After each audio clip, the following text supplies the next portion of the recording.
Starter Pokemon की anime के शुरुआत से ही बहुत ही ज़्यादा इम्पोर्टेंट रहे हैं, क्योंकि एक स्टार्टर पोकेमॉन के साथ ही एक ट्रेनर अपनी जर्नी को स्टार्ट कर सकता था। हेलो गाइस, तो कैसे हैं आप लोग। तो स्वागत है आप सभी का फिर से पोकेमॉन के एक और न्यू वीडियो में। और गाइस, आज की वीडियो में हम लोग बात करने वाले top 10 most popular starter Pokemon के बारे में। लिस्ट के नंबर 10 पर आता है राउलेट जनरेशन 7 यानी कि अलोरा रीजन का एक ग्रास टाइप स्टार्टर पोकेमॉन है। और जब पहली बार एनिमे के अंदर राउलेट को दिखाया गया, तभी से एज अ स्टार्टर पोकेमॉन उसकी पॉपुलैरिटी बहुत ही ज़्यादा बढ़ गई थी, बिकॉज उसका यूनिक डिज़ाइन सभी स्टार्टर पोकेमॉन के कंपेयर में सबसे अलग और सबसे यूनिक था।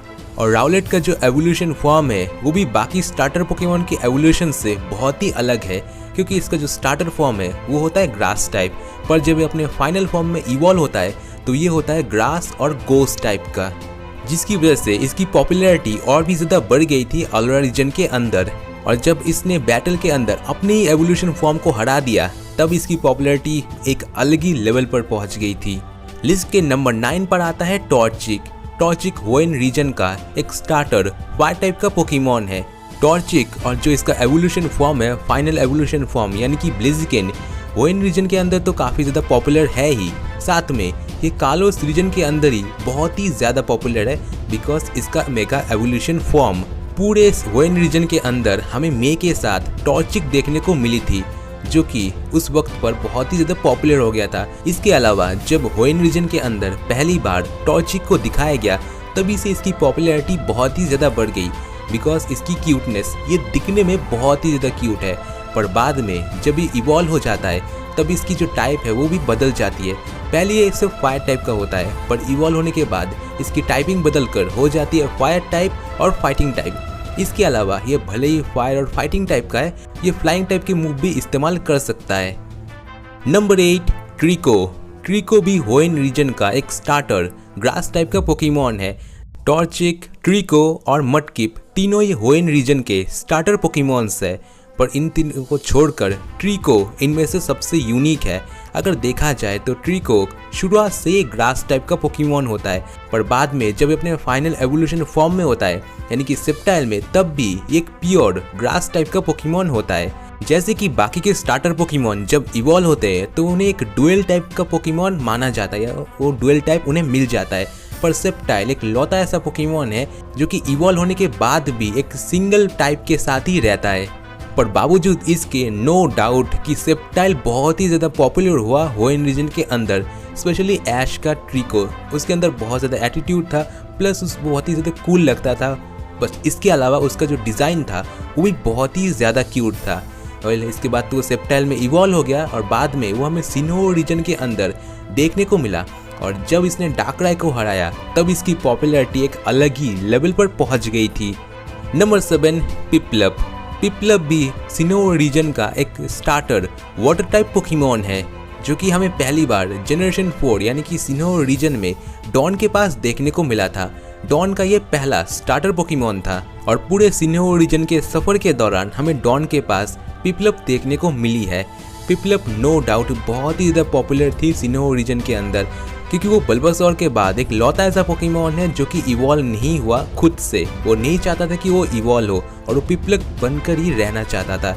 इसी वजह से उसकी पॉपुलैरिटी और भी ज़्यादा बढ़ गई थी।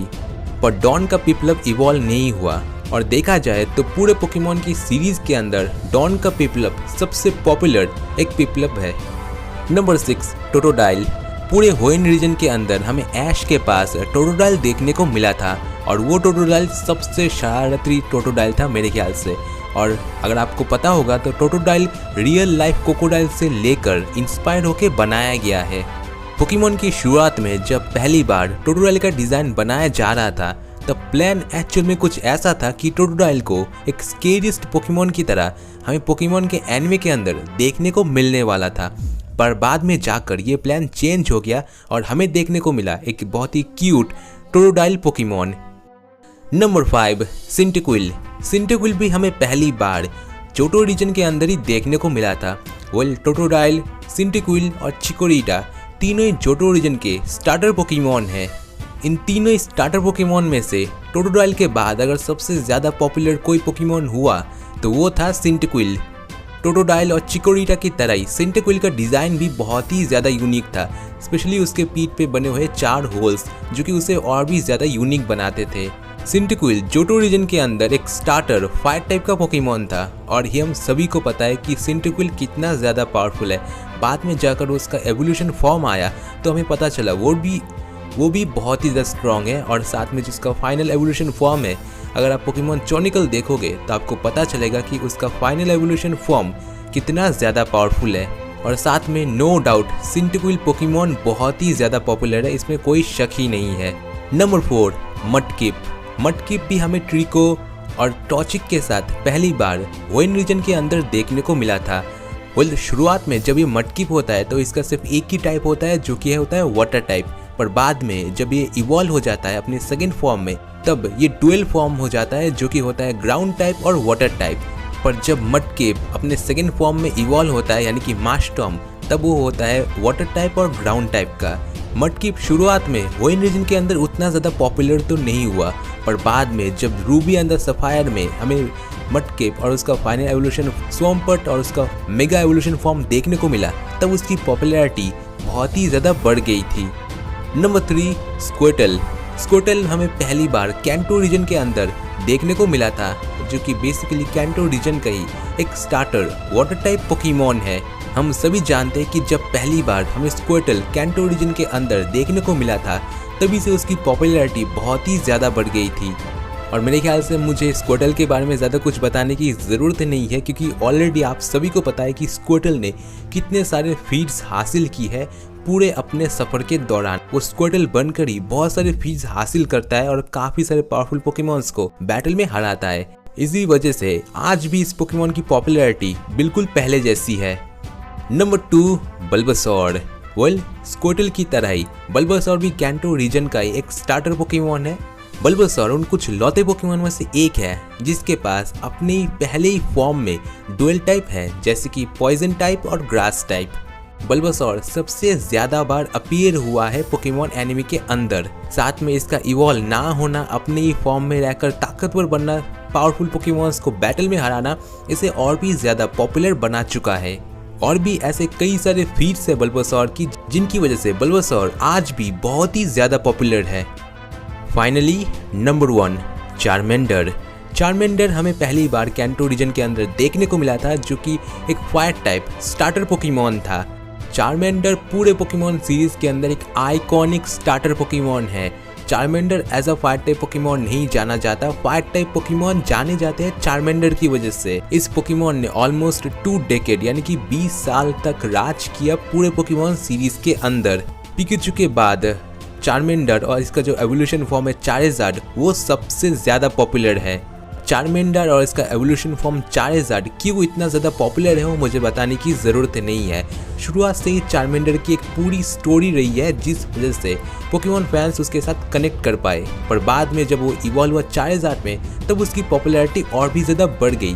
प्लस उसके बाद जब कालोस रीजन आया तो कालोस रीजन के अंदर हमें देखने को मिला चारेज़ार्ड के 2 मेगा एवोल्यूशन फॉर्म, जो कि बहुत ही ज़्यादा ऑसम थे, जो देखकर फैंस चारेज़ार्ड के फैंस बन गए। और उसके बाद से चारेज़ार्ड की पॉपुलैरिटी एक बहुत ही अलग ही लेवल पर पहुंच गई और वो बन गया एक आइकॉनिक पोकेमॉन। सो गाइस, यही थे टॉप 10 ऐसे मोस्ट पॉपुलर स्टार्टर पोकेमॉन जो कि हमें अभी तक देखने को मिले हैं। मेरे ख्याल से अभी तक जितने भी स्टार्टर पोकेमॉन हमें देखने को मिले और आगे जाकर हमें जितने भी स्टार्टर पोकेमॉन देखने को मिलने वाले, मेरे ख्याल से उनका कोई कंपैरिजन नहीं है। पहले के जो स्टार्टर पोकेमॉन है उनकी पॉपुलैरिटी जिस लेवल तक पहुंच चुकी है वो कोई मैच नहीं कर सकता।